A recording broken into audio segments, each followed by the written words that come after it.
तो दोस्तों पिछली वीडियो में हमने बैकवर्ड एलिमिनेशन मेथड को परफॉर्म नहीं किया था मल्टीपल लीनियर रेग्रेशन में।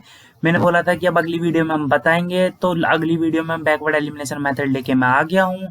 तो उससे पहले आपने मेरी मल्टीपल लीनियर रेग्रेशन वाली वीडियो नहीं देखी तो जाके देख लीजिए। तो चलिए दोस्तों आगे बढ़ते हैं कि बैकवर्ड एलिमिनेशन मेथड क्यों होता है, हमें परफॉर्म क्यों करना होता है। तो दोस्तों होता क्या है, सबसे पहले मैं आपको यहाँ दिखाता हूँ कि लीनियर रेग्रेशन मॉडल में हमारे होता ही है कि हमारे पास एक ही डिपेंडेंट वेरिएबल होता है, एक ही इंडिपेंडेंट वेरिएबल होता है, कोई लफड़ा ही नहीं है, बात खत्म हो गई। ठीक है। मल्टीपल लीनियर रेग्रेशन में क्या होता है, एक ही डिपेंडेंट वेरिएबल होता है but n number of independent variable होते हैं। तो हम क्या करते हैं कि जो हमारे यूज के होते हैं ना इंडिपेंडेंट वेरिएबल, जो लगता है कि हमारे यूज में आ रहे हैं मॉडल के, हम उन्हें ही लेते हैं, और बाकी जो लगता है कि हमें यूज में नहीं आ रहे उन्हें हम रिमूव कर देते हैं। ठीक है। तो बैकवर्ड एलिमिनेशन मेथड में भी हम इस तरीके से कुछ रिमूव करके दिखाएंगे आपको। अब क्या है आगे, अब देखिए ये क्या है कि गार्बेज इन गार्बेज आउट। तो गार्बेज इन गार्बेज आउट से मतलब क्या है कि अगर आप किसी चीज में कूड़ा देंगे तो कूड़ा ही मिलेगा आपको। तो अगर हम फालतू के इंडिपेंडेंट वेरिएबल हमने अगर दे दिए हैं तो आउटपुट में भी वो फालतू के ही आएंगे। और दूसरा ये होता है and you have to explain and understand these variables. अगर आपके में आपने एन नंबर्स ऑफ वेरिएबल्स ले लिए हैं और वो एन नंबर्स ऑफ वेरिएबल्स हद से ज्यादा हैं और आप उन्हें स्टडी नहीं कर पा रहे, तो वो आपको प्रॉब्लम क्रिएट करेगा आगे चल के। कहीं आप प्रेजेंटेशन दे रहे हैं, आपको ईच एंड एवरी वेरिएबल के बारे में इंफॉर्मेशन होनी चाहिए, बट अगर आपके मॉडल में एन नंबर ऑफ वेरिएबल होंगे तो वो आपके लिए भी प्रॉब्लम क्रिएट करेगा कि आप उनके बारे में नॉलेज कैसे लें। ठीक है। अब अगला आता है यहाँ पे हमारा कि बिल्ड करने के लिए मॉडल बिल्ड करने के लिए कौन कौन से तरीके हैं। तो एक होता है ऑल इन, दूसरा होता है बैकवर्ड एलिमिनेशन जो हम देखेंगे, तीसरा होता है फॉरवर्ड एलिमिनेशन, फोर्थ होता है बाय डायरेक्शनल एलिमिनेशन, फिफ्थ होता है स्कोर कंपैरिजन। और दोस्तों इस वीडियो में सिर्फ मैं आपको बैकवर्ड एलिमिनेशन के बारे में बताऊंगा क्योंकि वो सफिशियंट है आपके लिए, बाकी आप गूगल कर सकते हैं। अब बैकवर्ड एलिमिनेशन मेथड में हम करते क्या है, सबसे पहले हमारे पास एक सिग्निफिकेंस लेवल होता है बाय डिफॉल्ट 0.05। ठीक है। ये सिग्निफिकेंस लेवल है हमारे पास बाय डिफॉल्ट 0.05। तो हम करते क्या है, fill the full model with all input predictors. तो हमारे जो इनपुट में वैल्यू आती है हम उससे बार बार चेक करते हैं क्या मेरी वैल्यू 0.5 से ज्यादा है, और जब जब मेरी वैल्यू 0.5 से ज्यादा होगी मैं उस वैल्यू को रिमूव कर दूंगा। फिर रिमूव करने के बाद क्या करूंगा, मैं फिर जाऊंगा दोबारा अपने मॉडल में और चेक करूंगा क्या मेरी वैल्यू फिर से 0.5 से ज्यादा है। अगर फिर से 0.5 से ज्यादा होगी तो मैं फिर आऊंगा वापस और फिर से उस वैल्यू को रिमूव कर दूंगा।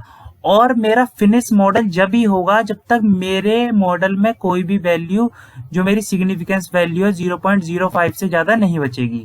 तो हम बैकवर्ड एलिमिनेशन में यही करेंगे, हम चेक करेंगे कि मेरे किसी भी इंडिपेंडेंट वेरिएबल में जो वैल्यू है वो 0.05 से ज्यादा वहां पे बच रही है कि नहीं बच रही है। अगर बच रही होगी तो उसे मैं रिमूव कर दूंगा। ठीक है। तो अगर आपको यहाँ पे ढंग में समझ में नहीं आया कि क्या करा है कैसे करा है तो कोई दिक्कत मत लीजिए, जब कोड करेंगे हम तो ढंग में समझ में आ जाएगा। अब दोस्तों आता है हमारे प्री रिक्वेस्ट लाइब्रेरीज, क्या क्या हमें इसके लिए जरूरत पड़ेगी। तो सबसे पहले आपको इंपोर्ट करना पड़ेगा पिप इंस्टॉल स्टेट्स मॉडल आपकी कमांड प्रॉम्प्ट खोल के, और फिर करना पड़ेगा पिप इंस्टॉल पैटसी। तो क्या करता हूं मैं आपको परफॉर्म करके दिखाता हूँ, कमांड प्रॉम्प्ट खोल लेता हूं मैं अपना।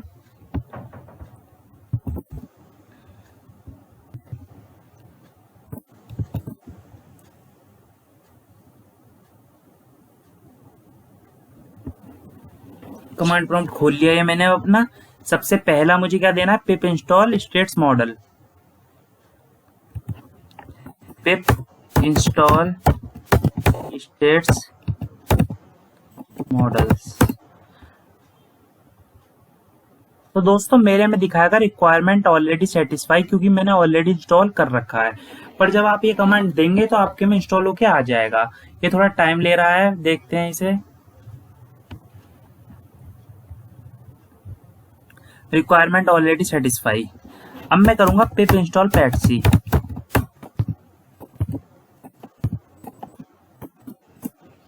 ये भी कह देगा रिक्वायरमेंट ऑलरेडी सेटिस्फाई। अब आती है बात दोस्तों अपने मॉडल पे जाने की। तो अब क्या करेंगे, जुपिटर नोटबुक खोलूंगा मैं, इम्प्लीमेंटेशन करूंगा।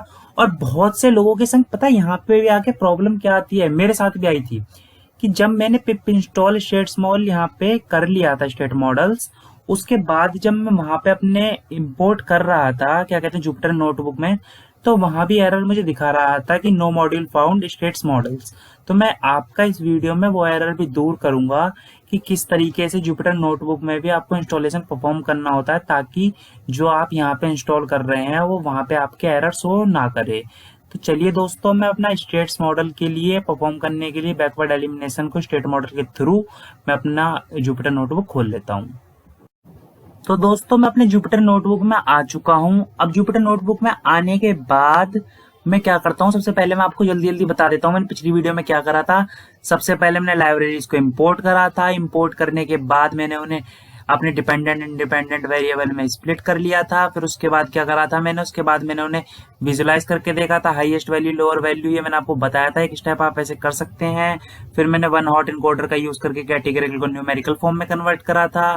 फिर दोस्तों मैंने करा था ट्रेन और टेस्ट स्प्लिट डाटा सेट में। सबसे पहले मैंने यहाँ पे वन हॉट इनकोडिंग के अंदर जब करी थी, उसके बाद डमी वेरिएबल्स में जब मैंने बताया था वीडियो में, तो मैंने k-1 डमी वेरिएबल ले लेते हैं, तो ये मैंने यहाँ पे ये स्टेप परफॉर्म कर दिया था। फिर मैंने डाटा सेट को अपने ट्रेन 10 स्प्लिट करा था। फिर मैंने लीनियर रिग्रेशन मॉडल लेके अपने मॉडल को ट्रेन करा था। फिर मैंने प्रेडिक्टेड वैल्यू निकाली थी और फिर मैंने टेस्ट वैल्यू निकाली थी। तो हमें प्रॉब्लम कहाँ आ रही थी कि हमारी प्रेडिक्टेड वैल्यू और टेस्ट वैल्यू में काफी डिफरेंस आ रहा था, जैसे 1,32,000 1,44,000। तो मुझे इसे रिमूव करने के लिए बैकवर्ड एलिमिनेशन मेथड का यूज करना पड़ेगा। तो इसलिए हम बैकवर्ड एलिमिनेशन मेथड को पढ़ रहे हैं। ये मेरी इक्वेशन थी जो हमारी क्या कहते हैं मल्टीपल लीनियर रिग्रेशन में यूज होती है। मैंने कोएफिशिएंट इंटरसेप्ट निकाल लिए थे, अपना स्कोर पता कर लिया था।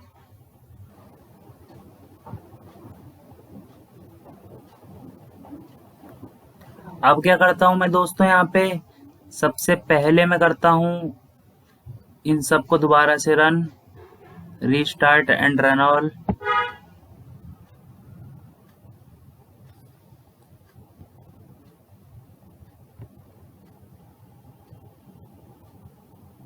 तो ये रन ऑल हो चुके हैं। अब दोस्तों पहला स्टेप होगा मेरा स्टेट मॉडल को इंपोर्ट करना मेरे बैकवर्ड एलिमिनेशन को परफॉर्म करने के लिए। तो जब मैं इंपोर्ट करूंगा यहाँ पे, ये जिसके में दिक्कत आए वो जरूर देखे, अगर जिसके में नहीं आ रही तो वेल एंड गुड, जिसका डायरेक्ट इंपोर्ट होके चल गया है। पर बहुत से लोगों के में दिक्कत आती है, तो अगर जिसके में दिक्कत आए तो वो उसके लिए है स्टेप जो मैं अगला बताऊंगा, और जिसके में दिक्कत नहीं आए वो इतने पोर्शन को स्किप कर सकता है वीडियो के। तो SSM इसे मैंने एग्जीक्यूट कर लिया, तो ये मेरा एग्जीक्यूट हो गया। अब बहुत से लोगों के में एग्जीक्यूट होने के बाद भी लिखा आ रहा होगा स्टेट मॉडल्स नॉट फाउंड। तो आपको क्या करना है, आपको यहाँ पे लिखना है पिप इंस्टॉल अपने जुपिटर नोटबुक के अंदर स्टेट्स मॉडल्स, और इस वाले बटन पे जाके फॉरवर्ड वाला जो दिख रहा है आपको, यहाँ पे लिखना है restart and run all cells. तो अभी थोड़ा टाइम लेगा।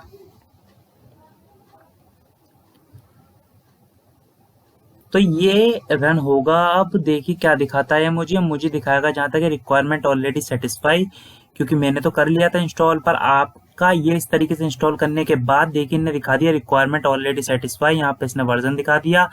तो अब क्या है, अब ये आपके में इजीली इंपोर्ट हो जाएगा, कोई एरर शो नहीं करेगा।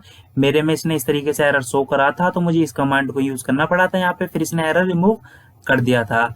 अब मेरा फॉर्मूला होता है y = d0 प्लस का b1 x1 b2 x2। तो उसमें b0 वाली वैल्यूज को मैं क्या करूंगा वहां पे कि ऐसे मैट्रिक्स क्रिएट करूंगा जिसमें x0 की सारी वैल्यू 1 हो जाए। तो उसके लिए क्या करता हूं मैं, x0 = मैं mp.arrange फंक्शन का यूज करके, सॉरी अपेंड का यूज करके, है ना, अपेंड का यूज करने के बाद मैं क्या करूंगा, अपेंड क्या करता है हमारी वैल्यू को ऐड करने में हेल्प करता है। np.ones यानी कि वंस की मुझे वो बनानी है मैट्रिक्स, इसका मैंने बताया था अपनी numpy 1 वीडियो में, ठीक है। और 50 ये इसका साइज दे दिया मैंने यहाँ पे। अब क्या करना है, मुझे इसका डाटा टाइप देना होता था, तो डाटा टाइप देने के लिए मैं क्या करूंगा, एज टाइप, एक सेकेंड, ये एज टाइप, और इसके अंदर मैं लिखता हूँ इंटीजर टाइप की चाहिए, वरना बाय डिफॉल्ट फ्लोट टाइप ही देता है मुझे। और मैं क्या करूंगा, वैल्यूज में कर देता हूँ एक्स को पास, जिसका लिए मुझे परफॉर्म करना था, जो मेरा इंडिपेंडेंट वेरिएबल था। और मैं क्या करता हूँ, एक्सेस जो है कॉलम वाइज देनी है तो 1 दे देता हूँ। यहाँ पे मैं इसे एग्जीक्यूट कर देता हूँ, तो मेरा एग्जीक्यूट होके आ गया। तो ये देखिए इस तरीके से एग्जीक्यूट होके आ चुका है मेरा। अब अगला स्टेप मुझे क्या परफॉर्म करना है, तो पहले मैं इसे हटा देता हूँ। तो दोस्तों अब बैकवर्ड एलिमिनेशन मेथड परफॉर्म करेंगे यहाँ से। तो मैं हेडिंग बना लेता हूँ, बैकवर्ड एलिमिनेशन। तो एक XOP नाम से मैं बनाता हूँ, जिसके अंदर मैं x के वो कॉलम पास करूंगा जिसके अंदर मुझे बैकवर्ड एलिमिनेशन परफॉर्म करना है। अब 5 हो चुके हैं वो, क्योंकि 1 हॉट इनकोडिंग के बाद वो वैल्यूज न्यूमेरिक में कन्वर्ट हो चुकी थी। अब मुझे क्या करना है, इसके अंदर ऑर्डिनरी लिस्ट स्क्वायर मेथड को परफॉर्म करना है। तो दोस्तों यहाँ पे मैं आपको एक चीज बताऊंगा जो जनरली वीडियोस में आपको नहीं मिलती देखने को, कि बहुत लोगों के में यहाँ पे एक एरर शो करता है। ठीक है, अब मैं इसके अंदर sm.ols करके ऑर्डिनरी लिस्ट स्क्वायर करके इसके अंदर 2 चीज पास करूंगा। एक इंडॉक के अंदर मैं अपने डिपेंडेंट वेरिएबल को पास करता हूँ, और दूसरा होता है मेरा एक्सॉक के अंदर हम पास करते हैं जो मैंने XOP ऊपर बनाया है। ठीक है, उसे पास करते हैं, उसके बाद हम इसे फिट करते हैं। तो देखिए जैसे फिट करके मैं इसे एग्जीक्यूट करूंगा, मुझे एक एरर शो करेगा, state model formula dot API has no attribute this. तो आपको क्या करना है, यहाँ से फॉर्मूला हटा के पूरे के पूरे को दोबारा लिख देना है यहाँ पे। ठीक है, तो आपको क्या किस तरीके से इंपोर्ट करके लिखना है, आपको लिखना है import stats models dot API as sum. और आप इसे एग्जीक्यूट करेंगे, देखिए कोई एरर नहीं दिखाया इसने। ठीक है, तो अब इतना करने के बाद मैं नहीं सोचता कि अभी तक जितना मैंने कोड एग्जीक्यूट किया आपका कहीं पे एरर आएगा। अगर आपका कहीं भी एरर आता है छोटे से बड़ा, आप मुझे कमेंट कीजिए, मैं पक्का उस कमेंट का रिप्लाई करूंगा। ठीक है, उसकी दिक्कत मत लीजिए आप। अब मैं क्या करता हूँ, इसकी मुझे समरी देखनी है, टोटल ओवरऑल जो हुआ है उसकी समरी देखनी है। तो मैं ऑर्डिनरी लिस्ट स्क्वायर जो मैंने बनाया था इसके अंदर समरी लिख के इसकी समरी देख लेता हूँ। तो देखिए इसने मुझे समरी दिखा दी। तो अब मैं फाउंड कर सकता हूँ कि यहाँ पे 0.5 से बड़ी वैल्यू मेरी एक ये आ रही है, सिग्निफिकेंस जो मैंने आपको बताया था। एक वैल्यू ये आ रही है, एक वैल्यू ये आ रही है, और एक वैल्यू ये आ रही है। अब मैं इन चारों को रिमूव कर दूंगा, तो मेरे पास जो सबसे अच्छे मेरे लिए बचेंगे वेरिएबल जो सबसे अच्छे इंडिपेंडेंट वेरिएबल बचेंगे वो कौन सा बचेगा, कॉन्स्ट बचेगा और x3 बचेगा, जो मेरे लिए रिक्वायर्ड कॉलम होंगे मेरे मॉडल के लिए। इन चारों को मैं रिमूव करूंगा अब एक एक करके। तो इन्हें रिमूव कैसे करते हैं, तो मैं अब उस पर आता हूँ। सबसे पहले क्या करूंगा, मैं जो मैंने ऊपर XOP बनाया था उसे लिख लेता हूँ, Ctrl+C कर लेते हैं इसे नीचे लेके आता हूँ।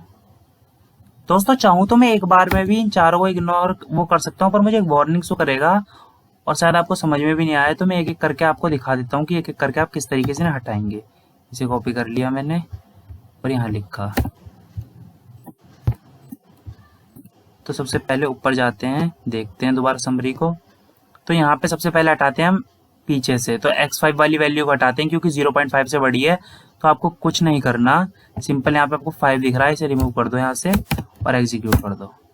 तो देखिए आपकी सबसे पीछे वाली वैल्यू रिमूव हो चुकी है। अब आपको रिमूव करना है 0.301 को, क्योंकि ये भी मेरा 0.05 से काफी बड़ा है। तो दोबारा उस कोड को कॉपी कीजिए और यहाँ से 4 को रिमूव कर दीजिए, तो आपका रिमूव हो जाएगा 0.301। अब मैं इसे यहाँ से 4 को रिमूव करता हूँ। तो ये देखिए दोस्तों रिमूव हो गया। मुझे रिमूव करना है x1 और x2 को, तो उसके लिए मुझे यहाँ से 1 और 2 को रिमूव करना पड़ेगा। ठीक है, तो मेरे लिए जो रिक्वायर्ड बचेंगे 0 और 3 बचेंगे, जो मेरे लिए जो मैंने शुरू में आपको बताया था कि गार्बेज इन गार्बेज आउट और उस हिसाब से। तो देखिए अब आ चुके हैं मेरे पास दोनों 0, और ये 0 नहीं होते, जनरली इतने छोटे होते हैं कि 0 में हम इन्हें रिप्रेजेंट कर देते हैं। और ये दोनों वैल्यूज मेरे पास आ चुकी हैं दोस्तों। तो इस तरीके से ये मेरे रिक्वायर्ड कॉलम होंगे, जो मेरे लिए काफी मेरे लिए रिक्वायर्ड कॉलम है ये, और मुझे बाकियों की जरूरत नहीं है क्योंकि वो मेरे लिए प्रॉब्लम ही क्रिएट कर रहे हैं। ठीक है, तो इस तरीके से हम बैकवर्ड एलिमिनेशन का यूज करते हैं। अगर आपको वीडियो पसंद आई तो लाइक कर दीजिए, कमेंट कर दीजिए, शेयर कर दीजिए, सब्सक्राइब कर दीजिए। और थैंक यू दोस्तों, मशीन लर्निंग की सीरीज में हम आगे ऐसी वीडियो लाते रहेंगे।